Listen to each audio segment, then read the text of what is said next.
सूरत अल-फुरक़ान आयत 38 औज़ुबिल्लाहि समीउल अलीम मिनश-शैतानिर रजीम बिस्मिल्लाहिर्रहमानिर्रहीम। आदम और आद व समूदा और समूद व असहाबर रसी और कुएँ वाले व कुरूनन और जमातें ग्रोह लोग कौमें बैन ज़ालिका इसके दरमियान कसीरन बहुत सी।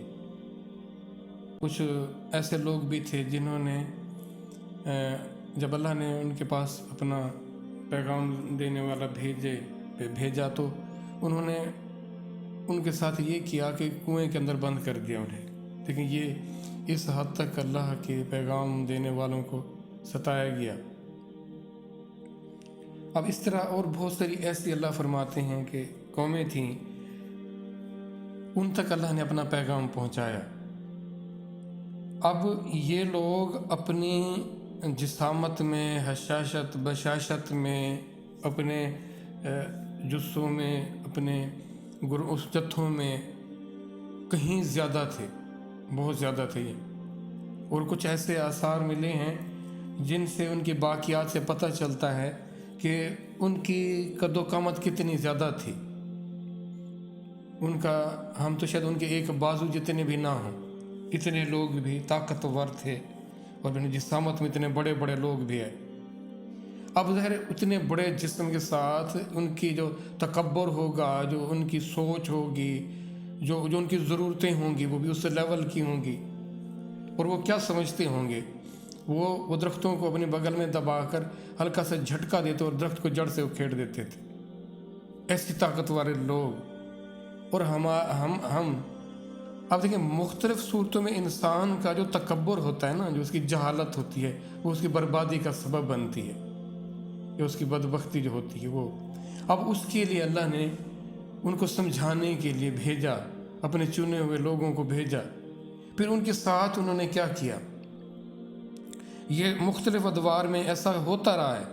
इंसान की जो बदबख्ती है वो शुरू दिन से उसके साथ लगी हुई है।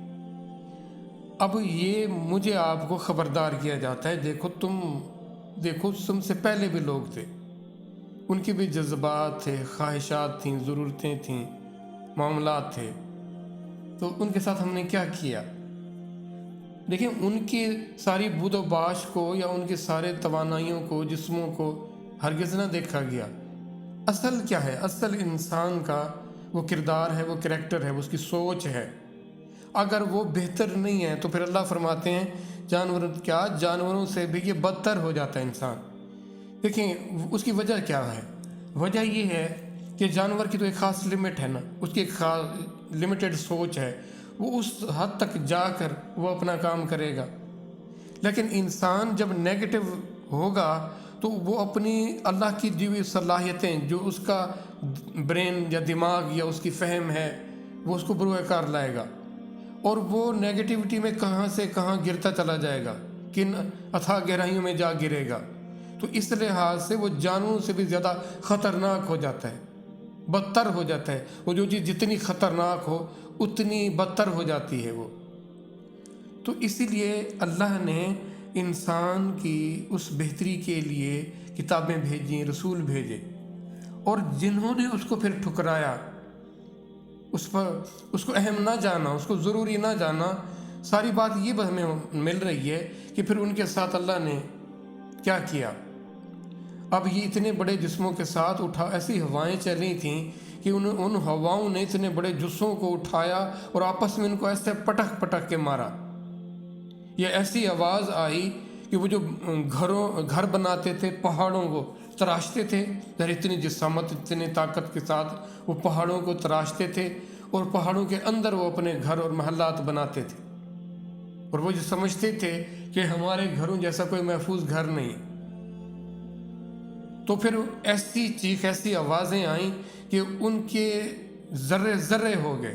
देखिए, अल्लाह आवाज़ से चाहे तो काम ले ले। अल्लाह के यहाँ किस चीज़ की कमी या कौन सी ऐसी रुकावट। ये सारे जो लोग थे, ये इनको अल्लाह ने इनके साथ क्या किया, ये हमें आपको बताया जा रहा है कि देखो تم سے پہلے بھی لوگوں کے ساتھ ہم نے کیا کیا۔ اگر ہمارے ساتھ یہ نہیں ہونا تھا یا ہمارا اس ہونے سے کوئی واسطہ نہیں تھا تو ہمیں ان کی مثالیں کیوں بتائی گئیں؟ ہر ایک کو اس سے پچھلے دور کی مثالیں بتائی گئیں کہ دیکھو تم سے پہلے جو لوگ تھے گزرے ہیں اور ان کے ساتھ ہم نے کیا کیا ہے۔ لیکن جو نہ سمجھے، جنہوں نے اس کا انکار کیا، پھر اللہ نے ان کو کیسی سزا دی۔ اس دنیا میں کچھ یہ سزا، اصل سزا تو آنی ہے آخرت میں، اصل تو آخرت کی سزا ہے جس کو ہم نے فراموش کر رکھا ہے۔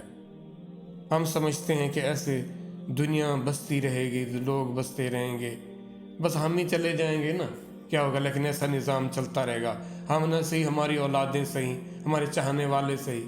یہ انسان اپنے آپ کو کیسا دھوکہ دیتا ہے کہ وہ کسی نہ کسی، دیکھیں نا، شیطان تو لگا ہوا ہے ہمارے ساتھ، وہ چاہتا ہے کہ ہم ہمیشہ ہمیشہ کے لیے برباد ہو جائیں، اور اس نے باقاعدہ اس کے لیے مہلت مانگی ہوئی ہے، اس کی اجازت مانگی ہوئی ہے، اور اس کو اور کوئی کام نہیں ہے سوائے انسانوں کو یا اللہ کی طرف آنے والے جنوں اور انس کو بھٹکانا۔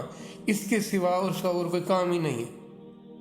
وہ ہر وقت اسی کام میں لگا ہوا ہے، وہ کوئی کمی کوئی کسر نہیں چھوڑتا۔ اور ہمیں اس دشمن کا، اللہ قرآن میں فرماتے ہیں کہ تمہیں دشمن کے دشمن ہونے کا احساس تو ہو، تم اتنا تو پتہ ہو کہ ہمارے ساتھ ہمارا دشمن لگا ہوا ہے۔ اور وہ جو دشمن کے مشورے ہوتے ہیں، دشمن جو ہمیں راستہ دکھاتا ہے، ہم کیسے کھچے کھچے چلے جا رہے ہیں، دشمن کو دشمن ہی نہیں جان رہے۔ دن میں مجھے آپ کو کتنی مرتبہ اس دشمن کا احساس ہوتا ہے، اس آخرت کا احساس ہوتا ہے، کہ اپنے انجام کا، اپنے حساب کا، اس قبر کا، حشر کا، اس عالم برزخ سے گزر کر آگے جانے کا کتنا احساس ہے ہمیں، ہم کتنا اس کی فکر کرتے ہیں، موت کو کتنا یاد کرتے ہیں۔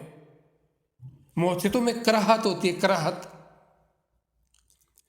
اللہ کے نبی صلی اللہ علیہ وآلہ وسلم نے بتایا جب کہ کیسا کیسا وقت آئے گا، تو اللہ کے نبی صلی اللہ علیہ وسلم نے فرمایا ایک ایسا وقت آئے گا کہ جب دشمن تم پر ٹوٹ پڑے گا، ایسا ٹوٹ پڑے گا جیسے کھانے والے کھانوں پر ٹوٹ پڑتے ہیں۔ تو پوچھا کسی نے ان میں سے کہ یا رسول اللہ، کیا ہم تعداد میں اتنے کم ہوں گے؟ تو نبی پاک صلی اللہ علیہ وسلم نے فرمایا نہیں، تم تعداد میں بہت زیادہ ہوگے۔ پھر کیا پوچھا گیا ایسا کیوں ہوگا؟ تو بتایا گیا تمہیں وہن پیدا ہو جائے گا۔ پھر پوچھا گیا یا رسول اللہ صلی اللہ علیہ وآلہ وسلم، یہ وہن کیا ہے؟ تو آپ صلی اللہ علیہ وآلہ وسلم نے فرمایا موت سے کراہت، موت سے عدم دلچسپی ہونا، اور دنیا کی چیزوں کی رنگینیوں کی طرف رغبت ہونا۔ دنیا کی رغبت اور موت سے کراہت جب تمہارے اندر پیدا ہو جائے گی تو پھر دشمن تم پر ٹوٹ پڑے گا۔